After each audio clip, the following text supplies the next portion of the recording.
everyone, welcome to vlog number 8 on JoanneTechLover. I'm Joanne, and today I'll be talking about the Cooler Master Jas Mini stand for your smartphones and tablets, as well as go over my Italy trip photos because some of you were curious, and also Q&A. And I just wanted to quickly show you this little hair thing I put together. Just thought I'd be like kind of creative and stuff, you know, just have fun with it.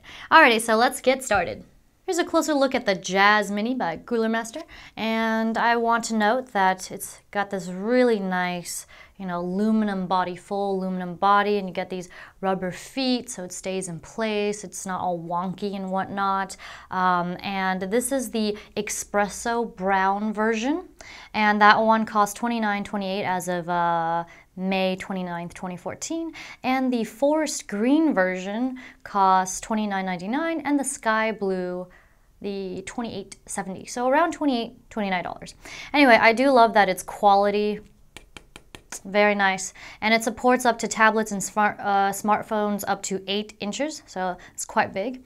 Also, it's pocket size when folded flat, which is like this. I can place it in my pocket as well, and I have a small jean pockets. It's also, what else? It's great for presentations, you know, watching movies, playing games, and you just kind of open it up like this. So this little foot here is the back foot, and there's like a groove at the front foot for your iPhone or Android phone or your tablets. So let's go ahead and place my i5 on here, and it fits just beautifully. Let me go ahead and turn that for you. Look how thin that is. I mean, it's just sleek and sexy. And when people go ahead and take a look at this, they're like, where did you get that? I mean, people are still asking me sometimes like, oh, where do you get your stands? All that good stuff. And I just say, well, you know, it's just good thing I worked at the Egg because I knew about the Cooler Master stands. But just so you know, there are different kinds of stands too. Like one's larger than this, smaller than this. And I actually really like the espresso brown, I'm sorry. It's very sleek looking, and it's great for office or for traveling because the green and the blue, they're kind of electric, but maybe you're into that. So this is exciting. I took out some of the pictures that kind of like stood out to me from Italy. I went there last September, and I'm just gonna go through them. So this is very interesting, but this tomato, you know, salad with, is it mozzarella? I'm not sure, but some kind of cheese, olives, and nix the anchovies, didn't care about that. I saw this everywhere, like literally at places like 7-Eleven or something, you know, the Italy version, and any market has just amazing food, and I was just like, what? I want to live here. And I swear to God, they have the best tomatoes known to, like, me.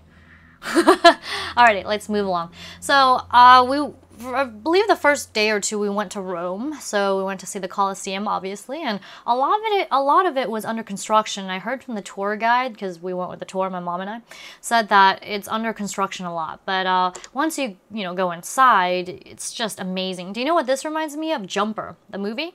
I just remember them jumping from like a rock to rock, you know, and it looked just like this. They were able to use the Colosseum, I think, anyway, and there's me and my mom. We happened to match. That was not on purpose. But yes, there we are. Another view of the Colosseum. It's gorgeous. You have to see it in person. I'm telling you. Pictures just don't do it justice. And another view, and you can see the size of it in comparison to the people in it. Alrighty, and this is the Pieta, I believe, one of Michelangelo's final works, if not his final. I believe he chiseled it, finished it when he was in his 80s. And it's just gorgeous. It's in this huge hall. I forgot if it's the St. Peter's Basilica. Don't really quite remember. It's been so long ago. But you could just see the marble. I mean, it's so polished, and it's the detail. I'm like, wow. I mean, like, back then, tools weren't even that, you know, precise as they are today, so that's amazing. And by the way, I took this photo behind a really thick glass wall, so I thought it was quite good, and I zoomed in quite a bit. This is a Canon point and shoot. And this is the area where the Pieta was located. And I got a glimpse of the Pope, actually. We're, you know, in the Vatican area, and it was raining, and I was literally, like, I was getting water drenched on me because we all had umbrellas that day, and everybody's umbrella water went onto other people's shoulders, and I'm short, so that was even worse, but I got a glimpse of the Pope Francis, I believe, right?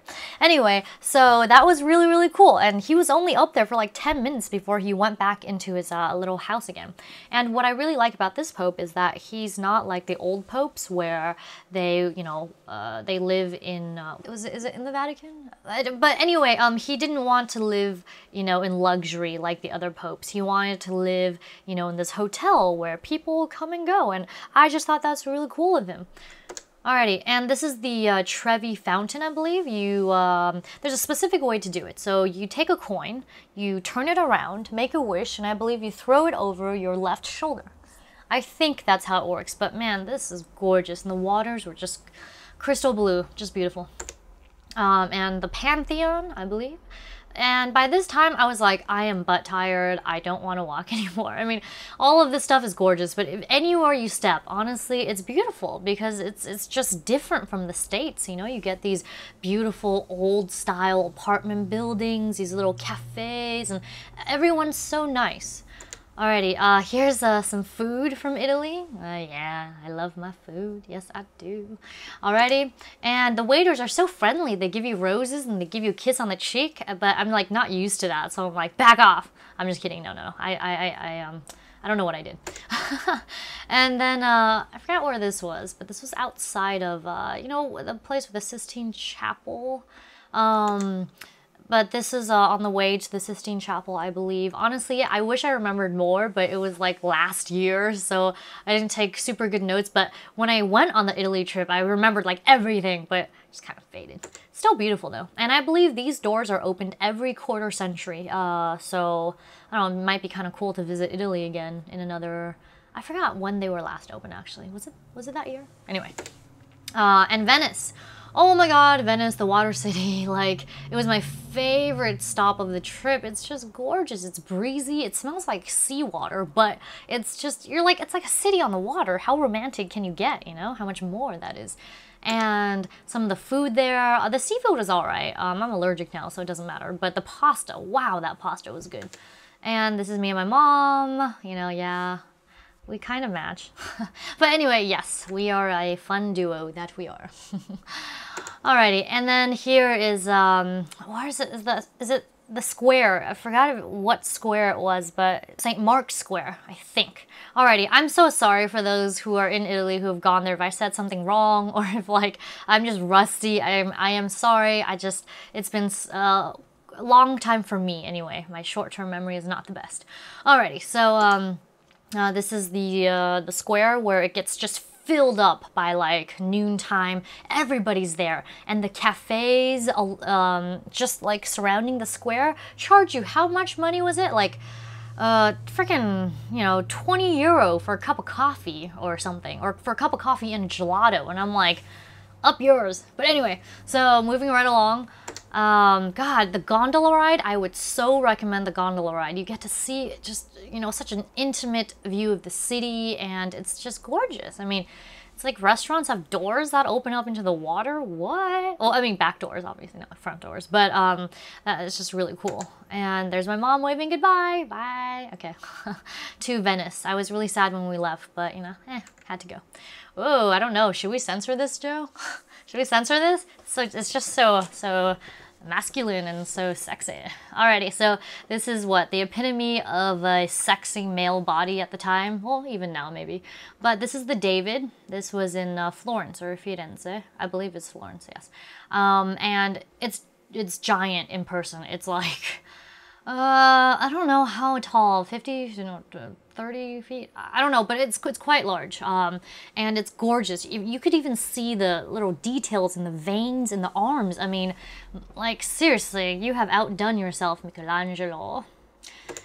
And I have to admit, the places in Florence, oh my god, like, it's the birthplace of some of the greatest artists in the world, by the way. And these buildings are so tall. Like this one, I think you have to walk like 20 minutes or 30 minutes in order to get to the top. That's how tall it is. And I will give you a size comparison. This tower is maybe halfway, okay? The picture took like 50 to 75% of this like ginormous, you know, building. And there's tiny little me over there. Alrighty, so let's keep moving along. We ate at this little quaint little Tuscan villa at one of our last nights, and look at the kitchen. It's like Vikings, you know? It's like, oh, we got herbs hanging on these rails, you know, in the kitchen. We got these like really old looking copper pots, and it's just so cool. And this is what the dining table looked like. I mean, that chandelier, by the way, I believe the owner said it costs like, not cost, sorry.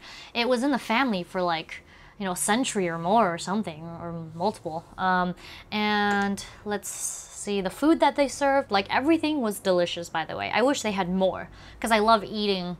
I just love eating. And I wish they had like a steak portion or pork or something, like, but this was decent. They even made their homemade dessert. Like everything is made in their kitchen. So, and Florence, by the way, is known for their gold, or at least that's what the tour guide told us. Like, you know, the most innovative or creative gold, you know, designers in the world or something. And they're also known for their leather. I would have bought, no, I wouldn't have. It's too expensive. This jacket costs like friggin', what, $400 or something? 400 euro or 300 euro? I don't remember, but it was just like, nope, I'm not paying for it. But it's very nice. And my mom got me a purse, yay. I like it, but I actually find that I prefer softer purses, but that's I'm digressing. All right, so, and here's a just small little view. Let me see if I can zoom in. Can't really see too much of it, but just a look before we left at like some of the monuments and stuff like that. It's so gorgeous. Hold on, I think I might have zoomed a little bit too much. And I think this is our last meal, our last great meal, and those are huge plates, by the way. That's a cantaloupe in the left plate, and I ate everything. I mean, like, oh my god, the pastas in Italy were just mind-blowing. I mean, they were just something about them. I'm like, why can't we get those kind of flavors in the States? Or maybe I'm just not going to the right places. They're so romantic there, though. Like, also, the restaurants that we've gone to, they like play violin music for you. This is the accordion, and like there's an opera singer. I believe the restaurant's called Opera. Not sure. Anyway, and then the last day, back in Rome again, and gosh, just so picturesque. I do miss it. It's quite beautiful. Like a random guy totally photobombed me, but whatever. Always lots of tourists, you know? And then, actually, sorry, this is the last meal before we took our flight. So like I said, once again, you know, the tomato and the cheese combo, I swear to God, there's nothing better in Italy than that. And we're back to the beginning, so I hope you folks enjoyed that, and let's head on to Q&A. And now for Q&A. So I'm here to answer your questions. So if you have other questions, new questions, please direct them under this vlog video so I can scrub through them for the next vlog. Alrighty, so Joe Fairweather asks, are you going to play Titanfall again? Possibly in the future, if you mean Twitch streaming. It's just that right now we're trying to get our characters to level 90 so we can start raiding, but I'm sure once we get there we can switch in some Titanfall, or maybe do that before we keep leveling in dungeons and whatnot. And William Norge asks, have you played Thief? Maybe like wait, I don't think so. But I've watched people play Thief, yes. Okay, stealth is not my type of game. I believe I saw Thief for PlayStation when I still worked at the Egg. They were testing it out. But it looks fun, but I want to kill things. And the thing is, like, you go through Thief and you want to, you know, avoid detection. So you have to be like a ninja, you know what I mean? But I want to just be like, run in there and be like, come at me! Hack, hack, hack, hack. That's my style of play. Except maybe like casting, whoosh, fireball. I mean, frostball, bolt. Okay. Super squishy giblets. Giblets. Super squishy giblets. That sounds both delicious and wrong. Alrighty, so you asked, where's the cardigan? Well, it's really, really hot. So what we do is we leave the AC running, and then we turn it off just before the stream so that it doesn't, you know, get too loud, and Joe doesn't, you know, like cut out the audio and whatnot. And I will probably go back to cardigans once the weather gets cooler. So it's not like I've ditched it. It's just, this is what goes underneath the cardigans anyway, so put a sweater on. All right, last question, Matt Gixer. What are the specs of your new gaming build? Well, I want a mid tower, so maybe the 650D or the Fractal Define series, one of them. And I was thinking for 4930K or 4770. I haven't decided yet. 4930 is a lot more expensive, and I'd have to get that new motherboard, you know. And I do want the 16 gig memory because I do use quite a bit of memory, because I usually have a lot of applications open at once, and it's just I don't want my system to start lagging and slowing down. I do like Corsair memory, but I kind of want to give G.Skill a try.